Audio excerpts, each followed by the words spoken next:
Inilah Melaka yang sangat hebat. Jadi digambarkan oleh Portugis. Kotanya sangat kuat. Kotanya bukan kayu tapi batu. Tetapi sayang, orang ini bernama Tun Silana. Tun Silana menulis sejarah yang palsu.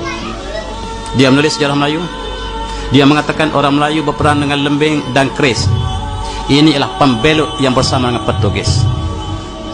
Inilah yang tali barut Portugis, yang sama-sama berjuang untuk Portugis dan ditangkap oleh tentera Aceh dan dibawa ke Aceh, yang sepatutnya dibunuh tetapi diampunkan. Akhirnya dia bertobat di Aceh menjadi orang yang baik.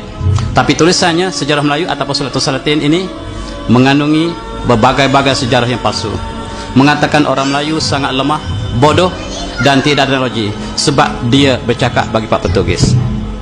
Dan sayang, buku ini diisytiharkan sebagai karya agung Melayu oleh UNESCO, dan itulah sebab mereka tidak akan pilih karya ini sekiranya karya ini tidak berpihak pada mereka. Lihatlah Melaka. Kalau kapal yang dipamerkan di tepi Sungai Melaka itu kapal siapa? Kapal Portugis. Itulah pengkhianat sentiasa berada dulu, kini dan selama-lamanya. Kita lihat bagaimana apabila jatuhnya Melaka, maka seluruh umat Islam bersatu, termasuk kerajaan Aceh, kerajaan Osmaniyah datang untuk membebaskan Melaka. Tetapi pengkhianatnya adalah kerajaan Johor, Pahang, Lingga, Riau. Inilah pengkhianat yang belum dicatatkan dalam sejarah. Pahang, Johor, Lingga, Riau, inilah pengkhianat yang bersama dengan Portugis mempertahankan Melaka. Apabila Melaka diambil alih oleh Belanda, satu kisah yang cukup sedih berlaku. Semua ulama telah berpadu melantik orang ini, namanya Raja Haji, untuk menjadi komander besar seluruh alam Melayu menentang Belanda. Kita lihat dia telah terkorban, syahid di Teluk Ketapang. Sebelum dia syahid, dia menulis surah ini. Kita kenang apakah yang ditulis oleh dia. Dia kata, pada hari ini tanggal 19 Rejab 1998 Hijrah, warkah ini kutulis di atas sejadah, menghadap kiblat dalam keadaan berwuduk. Setelah selesai doa dan doa panjang untuk sekalian umat Melayu, Al-Quran di sebelah kananku, kitab Dalail Akhirat di sebelah kiriku, badik bersaka di pinggangku. Sungguh demikian, aku amat menyadari bahawa terdapat di kalangan armada perang Melayu yang aku satukan, dan PP ini terdapat golongan Melayu yang menjadi musuh dalam selimut, berwajah Melayu, berhati Belanda. Usahlah ditanya bagaimana aku mengetahui, kerana tahu di angin turun naik. Apabila Allah menghendaki terjadi satu perkara, maka tiada siapa yang dapat mengelaknya. Dia mengumpulkan seluruh tentera di Asia Tenggara untuk menentang Belanda. Tetapi dalam tentera dia kumpul, diberi rasuah oleh Belanda, sehingga inilah yang disebut sebagai wajah Melayu berhati Belanda. Apabila Inggris datang ke sini, berwajah Melayu berhati Inggris. Sejarah telah berulang. Ketika Portugis, berwajah Melayu berhati Portugis. Itulah sejarah bangsa ini, bangsa yang paling mudah dimanipulasikan oleh penjajah. Apa kata seterusnya oleh Raja Haji?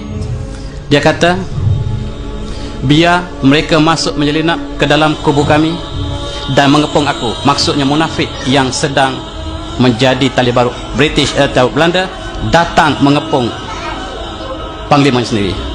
Syak Pasik, yakin saleh, batulah yang menjadi juada. Ini bahasa Raja Hadi. Nah, wahai si munafik, aku sekali tidak pernah takut pada kalian. Marilah kita berdepan sebagai lelaki Melayu yang sejati. Engkau kendolah panji perjuanganmu, aku kendong panji perjuanganku. Nyawa kita di tangan Allah. Matiku di medan perang ini tandanya sentiasalah aku hidup di sisi Allah. Matimu di medan perang tandanya celakalah kamu di akhirat nanti.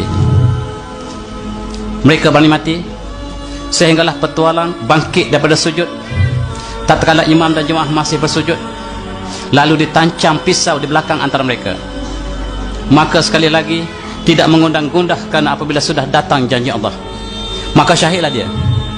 Jika ditikam itu masih hidup, maka dia akan menjadi saksi si petualang itu. Ini catatan yang disebut oleh Raja Haji. Mereka bersolat, sama-sama bersujud. Sujud mereka panjang, kawan sebelah bangun tikam kawan sebelah, seluruh mati. Itulah pengkhianatan yang menyebabkan Raja Haji kalah. Raja Haji sempat menulis di atas sejadah, menulis warakah ini. Dia kata di akhirnya, sekiranya perjuangan aku ini benar, wahai ilahi, kekalkan tulisan aku ini, butakanlah mata Belanda daripada melihat tulisan aku ini, supaya tulisan aku ini sampai kepada seluruh orang Melayu yang datang kemudian. Barangkali perjuangannya benar, sampai pada kita saya salin, menunjukkan perjuangannya lah dikhianati oleh bangsa yang sendiri.